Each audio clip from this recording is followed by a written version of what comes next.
மாட்டுக்கறியில் என்ன இருக்குது இல்லை, அது ஒரு கறியை சாப்பிட்றோம், அவ்வளோதான்.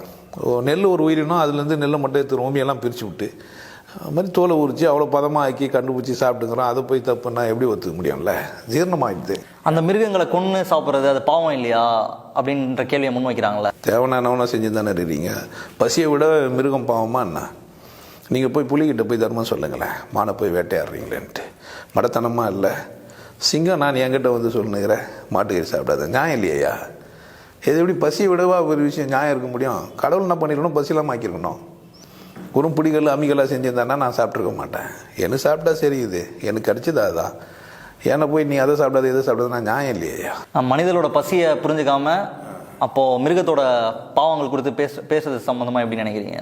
ஒரு மனிதன் முதல்ல மனிதனுக்கு உதவி செய்யணும்.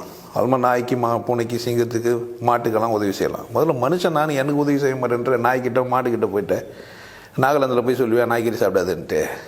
அவன் விருப்பம் உணவு. முதல் கறி சாப்பிட்டுக்கிறான் பட்டையாவில். ஈசல் பூச்சி அவ்வளோ நல்லாயிருக்கும். போய் சொல்லுவீங்களா? நான் ஒவ்வொரு உயிரினத்துக்கிட்டையும் எனக்கு கிடைச்சது உணவு நான் சாப்பிட்டுக்கிறேன், நல்லா இருக்குது, சாப்பிட்டா புத்திசாலி ஆகிக்கிறேன். நோபல் பரிசு பெற்றவங்களாம் அவங்க தான்.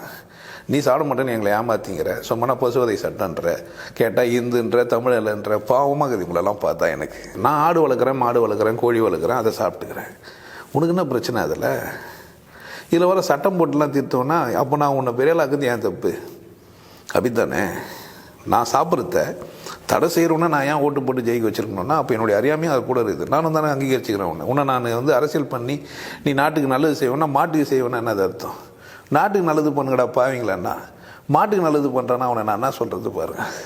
அது வந்து ஒரு உயிர் இந்தியாவில் ரொம்ப புனிதமாக பார்க்கப்படுற ஒரு விஷயம் அப்படின்னு சொல்கிறது தான் அவங்க தரப்பு வாதமாக இருக்குது. அப்போ நீங்கள் அங்கேருந்து வந்தவனுக்கு, அமெரிக்கிலேருந்து வந்தவனுக்கு 16 விதமாக மாட்டுக்கறி செஞ்சு போட்டதாக கேள்விப்படுறேனே, அது தப்பாக தெரியலையா? ஃப்ரான்ஸில், லண்டனில் அவனுக்குலாம் உறவு வச்சுக்கிறேன். நான் இந்தியா வந்து மாட்டுக்கறி சாப்பிடாத ஒரு நாடு, நாங்கள் எந்த நாட்டை கூட உறவு வச்சுக்க மாட்டேன்னு சொல்ல மாட்டேன்ற. இங்கேருந்து கறியில் நான் ஏற்றுமதி செஞ்சுன்னு இருக்கிறேன். மாட்டுக்கறி சாப்பிட்டா தான் மாடு வளரும்.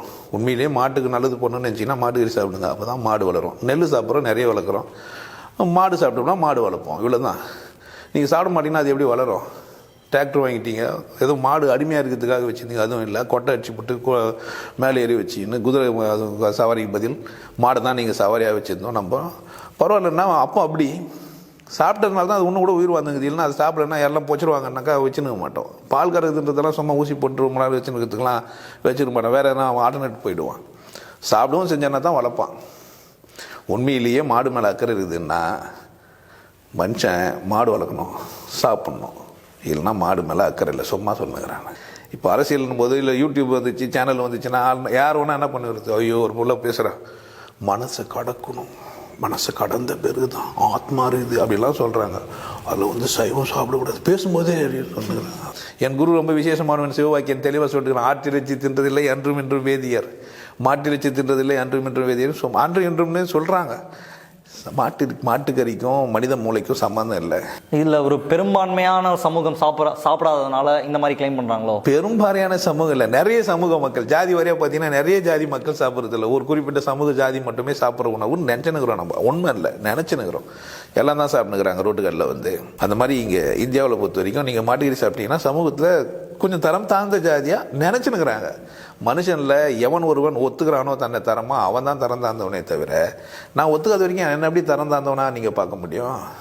ஒத்துக்குது என் தப்பு. என்ன எங்கள் தாத்தா தப்பு பண்ணிட்டான், ஆண்டேன்னு கூப்பிட்டான், நீங்கள்லாம் பெரிய ஆளுங்கன்னு சாப்பிட்டான். அவர் மாட்டுக்கறி கூட சாப்பிட மாட்டாருன்ட்டான். மாட்டுக்கறி சாப்பிட்டு 4 பேர் கூட்டின்னு வந்து அவருக்கு வர சோறை போட்டு அவர் வர பெருமை பற்றிட்டான். எங்கள் வீட்டில் வந்து ஐயரே சாப்பிடுவாருன்னு பெருமையாக சொல்லிட்டான்.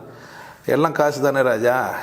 இல்லை சிக்கனை விட பீஃப் விலை அதிகமாகிடுச்சு ராஜா, இன்னும் பேசுறதுக்கு இல்லை இல்லையா?